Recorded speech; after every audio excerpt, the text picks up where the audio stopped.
कश्मीर में हिंदुओं के साथ बर्बरता देश के विभाजन के साथ ही शुरू हो गई थी। पाकिस्तान ने 1947 में जब जम्मू कश्मीर पर कब्जा करने के लिए कबायलियों के साथ अपनी सेना भेजी तो वहाँ के हिंदुओं को सबसे ज्यादा बर्बरता झेलनी पड़ी थी। हालांकि कबीलाई हमलावरों ने मुसलमानों को भी नहीं बख्शा था, जिसके कारण कश्मीर के लोगों ने भारतीय सेना का साथ दिया था।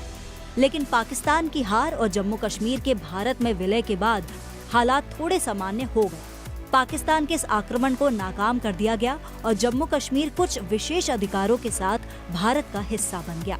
पाकिस्तान ने भी जम्मू कश्मीर के कुछ क्षेत्रों पर कब्जा बनाए रखा, जिसे पाक अधिकृत कश्मीर यानी कि पीओके कहा जाता है। पीओके ने पाकिस्तान को वह हथियार दे दिया जहां से धरती के स्वर्ग को नर्क बनाने की साजिश रची जाती है।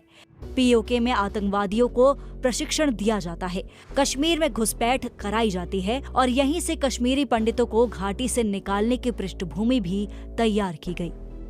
दरअसल कश्मीरी हिंदुओं को बेघर करने की पृष्ठभूमि तो शेख अब्दुल्ला ने तैयार की थी।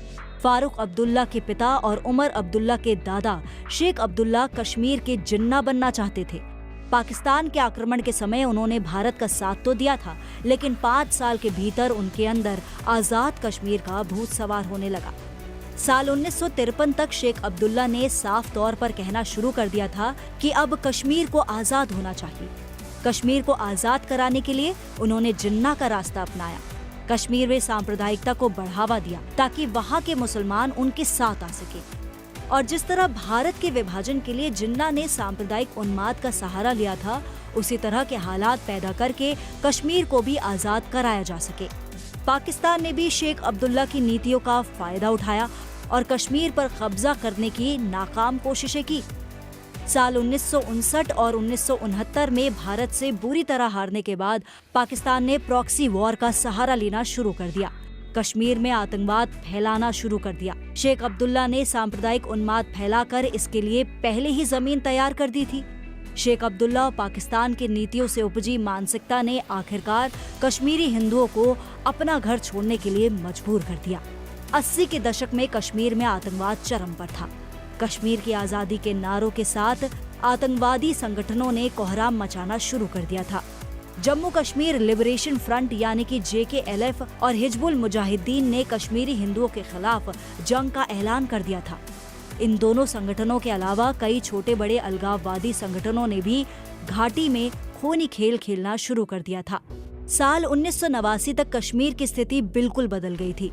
एक खुफिया रिपोर्ट के अनुसार 1989-90 के दौरान घाटी में करीब 32 आतंकवादी संगठन मौजूद थे। इस दौरान आतंकवादी संगठनों ने खुलकर कश्मीरी हिंदुओं के खिलाफ जंग का ऐलान कर दिया था। कश्मीरी हिंदुओं को घाटी छोड़ने के लिए मजबूर किया जाने लगा। हिंदू बुद्धिजीवियों, अधिकारियों, व्यापारियों की हत्या की जा रही थी। महिलाओं के साथ बलात्कार किया जा रहा था।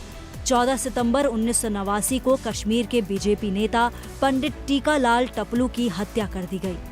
एक राष्ट्रवादी हिंदू नेता की हत्या से डर का माहौल पैदा हो गया। इसके करीब 1.5 महीने बाद 4 नवंबर 1989 को हाईकोर्ट के पास जस्टिस पंडित नीलकंठ गूंज की हत्या कर दी गई।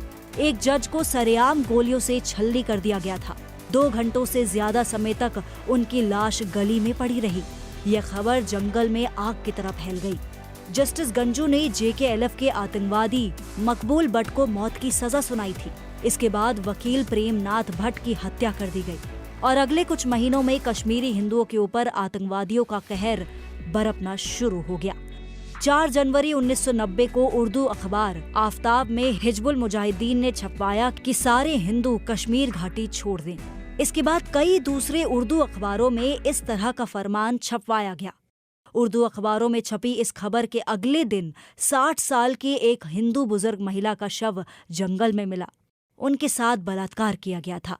13 जनवरी 1990 को श्रीनगर के टेलीविजन केंद्र के निदेशक लासा कौल की हत्या कर दी गई।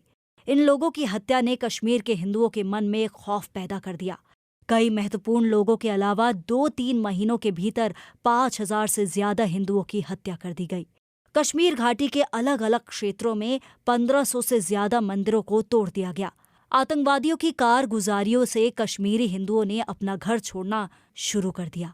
और फिर 19 जनवरी 1990 को कश्मीर के हिंदुओं को अंतिम फरमान सुनाया गया। उनके घरों के पास पोस्टर लगाए गए। इनमें लिखा था कि कश्मीरी हिंदू घर छोड़ो या अंजाम भुगतो या इस्लाम कबूल करो। यह कश्मीरी हिंदुओं के ऊपर आतंकवादियों का अंतिम प्रहार था, जिसे झेल पाना उनके लिए असंभव था। कश्मीर से पलायन तो पहले भी हो रहा था, लेकिन 19 जनवरी 1990 की काली रात को आतंकवादियों ने जो नंगा नाच किया, उसके बाद कश्मीरी हिंदुओं के लिए वहां रहना नामुमकिन था। 4 लाख से ज्यादा कश्मीरियों ने अपना घर छोड़ दिया।